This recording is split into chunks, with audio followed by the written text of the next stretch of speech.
सबसे पहले माँ भगवती चंद्रवदनी बाबा केदार के चरणों में प्रणाम करते हुए एकदम राजी खुशी बढ़िया मस्त हूँ मैं। मेरा नाम है सूरज बिष्ट। आप लोगों का स्वागत है मेरे एक नए ब्लॉग में। और ब्लॉग की शुरुआत हो रही है रायवाला शहर से।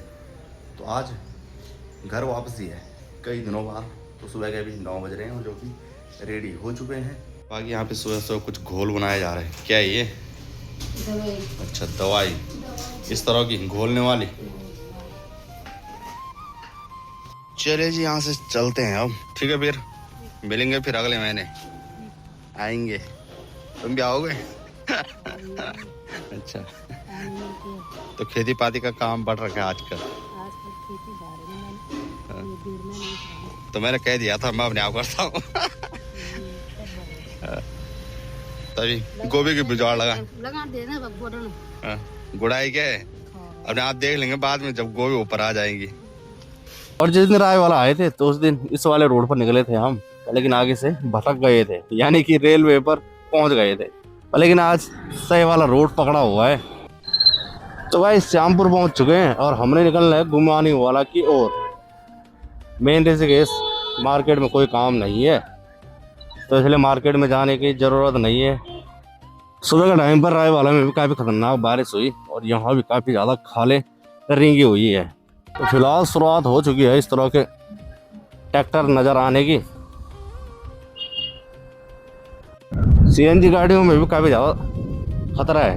एक अभी बस मिली तो वहाँ पर खड़ी हो रखी है और उसकी गैस काफ़ी ज़्यादा लीक हो रही है।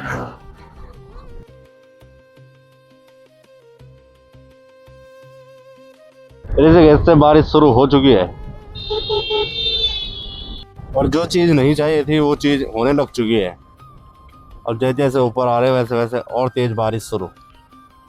जय माँ भद्रकाली। आजकल का मौसम भी बड़ा खतरनाक है। कहीं पर बारिश हो रही, कहीं पर छाँव है तो कहीं पर धूप है। और कुछ जगह ऐसे होंगे जहाँ पर धूप भी और बारिश भी।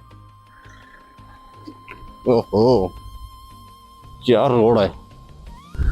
और ये है मिनी जापान। यहाँ आपको ज़्यादातर अंग्रेजी नजर आएंगे। तपोवन। जय नीलकंठ महादेव। तो नीलकंठ वाले काफी श्रद्धालु पहुंचने लग चुके हैं। बंजी जंपिंग का ट्रेंड भी काफी ज्यादा चल रहा है। हर कोई आ रहा है और कूद पड़ रहा है। और अभी तक अगर राफ्टिंग चलता ही रहता तो यहाँ तक भी नहीं पहुंच पाना था हमने। बारिश के चलते ऐसा भी हो रहा है।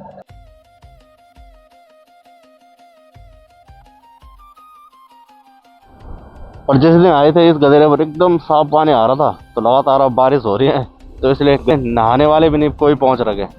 और पहुंच चुका हूँ मैं गुल्लर। तो जब से ये पुल बना है तब से इस तरह की जो दुकानदारी है एकदम ठप हो गई है।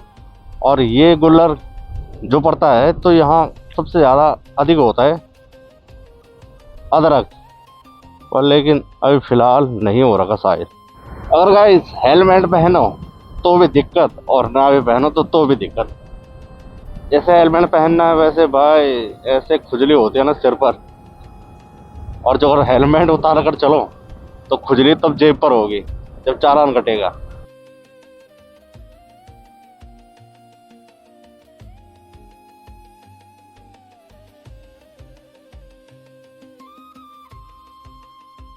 और अब बारिश शुरू हो चुकी है फिर कोटयाला से आगे निकलने पर। और इस बार तो न रेन कोट है ना कुछ है, बस ऐसे चलते रहो।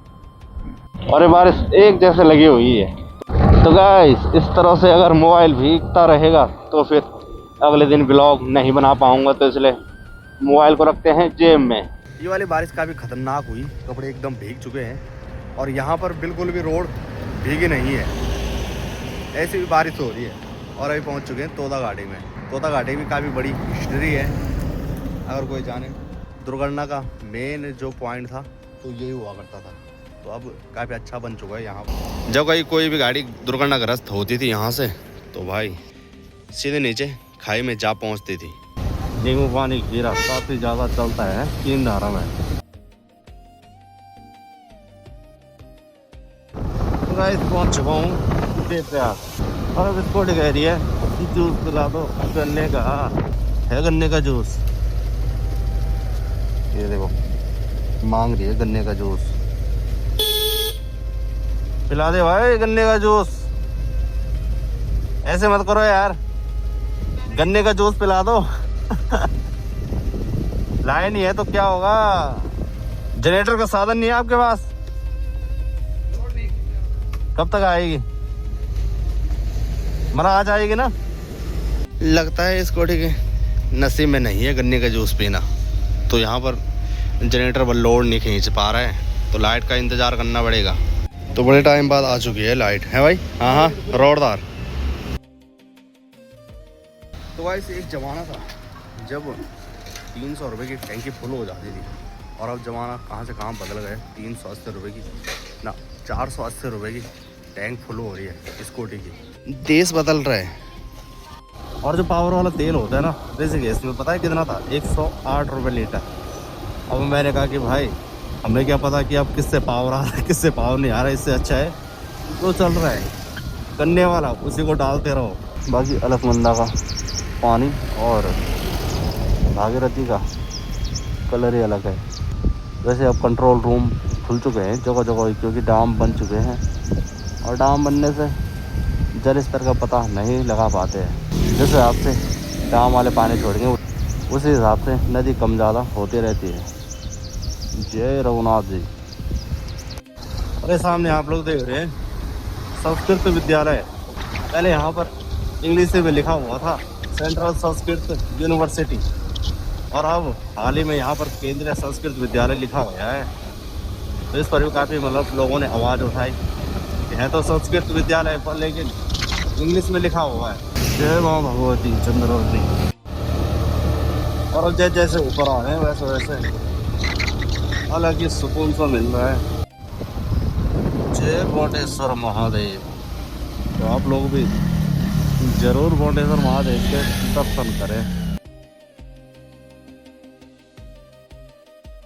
तो गाइस सामने बोटेश्वर महादेव मंदिर है, और ये पड़ता है टिहरी, और ये पौड़ी। आप लोगों को कई बार बताया मैंने, पर लेकिन इस गांव का नाम आप लोगों से पूछा था, पर लेकिन किसी ने इस गांव का नाम बताने का जिक्र नहीं किया। तो इस गांव का नाम है कुलासू। और इस गांव को इसलिए मैं दिखाता हूँ क्योंकि मैंने पहले ऐसा कोई गांव नहीं देखा होगा कि एक तरफ देखने के चक्कर में अपने घरों का मुँह ही फेर दो। तो वैसा ही ये गाँव है तो कुलासू। पहले के जो जितने भी यहाँ पुराने मकान हो गए, काफ़ी सारे मकान हैं जिनका मुंह ऊपर की साइड को है, पहाड़ी की तरफ, और जो नए नए मकान बने हुए हैं तो उनका मुंह किसी का इस साइड को और किसी का अभी भी उसी साइड को है। और पौड़ी गढ़वाल मेन कहाँ रह गया, और पौड़ी क्षेत्र का जो लास्ट गांव है कुलासू, तो ये कहाँ रह गया? देवप्रयाग, ये पड़ता है देवप्रयाग में। और यहाँ की जो रोडें हैं तो मुझे लग रहा है कि हाल ही में इन रोडों का निर्माण हुआ होगा। कहीं तो पौड़ी गढ़वाल का पिछड़ा हुआ गांव, जैसे ग्रीन वाला मकान है इसका मुंह भी अभी पल्ले साइड को है, और कई सारे मकान अभी नए नए नज़र आ रहे हैं, पर लेकिन उनका मुंह इसी साइड को है। तो ऐसा भी क्या कर डाला था खास पट्टी वालों ने इन गाँव वालों के साथ, जो उनका अपने मकानों का मुँह पल्ले साइड को करना पड़ा। अगर है कोई जानकार तो थोड़ा कमेंट जरूर करें। बाकी आप लोगों को कई बार ब्लॉग में बता रखा है दादाजी से जानकारी लेकर कि सरकारी कर्मचारियों के सिर पर भी तांबे के सिक्कों से डाम पड़ा करता था। ऐसी थी खास पट्टी पहले की, लेकिन कुछ लोग अभी भी इस खास पट्टी को देखकर डरते हैं, लेकिन ऐसा नहीं है जो भ्रम आप लोग अपने मन में पाल रहे हो। खास पट्टी से डरने वाला जमाना कुछ और ही था। बहुत सारे लोग अभी भी आते हैं, जैसे माँ चंद्रवनी मंदिर में वो कहते हैं कि खास पट्टी पहले वाली है, हम कहते हैं नहीं। तो 1 बजे एंट्री हो चुकी है जामनी खाल में। तो गाइस 1 बजे पहुंच गए थे हमें जामनी खाल में, और 2 बज चुके हैं। बाकी स्थायी निवास मेरे हाथ में, और अपडेट करने के लिए दे दिया है फिलहाल आधार कार्ड, तो परसों आना पड़ेगा एक बार फिर। अभी लंबा प्रोसेस है। तो गाइस फाइनली पहुंच चुका हूं अपने गाँव में, और लगातार आप लोगों को दिखाया मैंने शहर का मौसम और शहर के नज़ारे, बाकी अपने गाँव के नज़ारे, ये मतलब काफ़ी सुंदर लगते हैं इस तरह से जब बादल चल रहे हैं। और लगभग देवप्रयाग से ऊपर आने के बाद जो सुकून हमारे गांव में मिलता होगा वो और कहीं नहीं। यहाँ बिल्कुल एकदम कूल है। और आप सभी को मेरे ब्लॉग कैसे लगते हैं ये मेरी समझ से बाहर है, क्योंकि कमेंट कोई करता है नहीं। और बोल बोल के थक चुका हूँ मैं। अगर जितने ज़्यादा कमेंट आएंगे उतना ज़्यादा चैनल ग्रो करता है, पर लेकिन कमेंट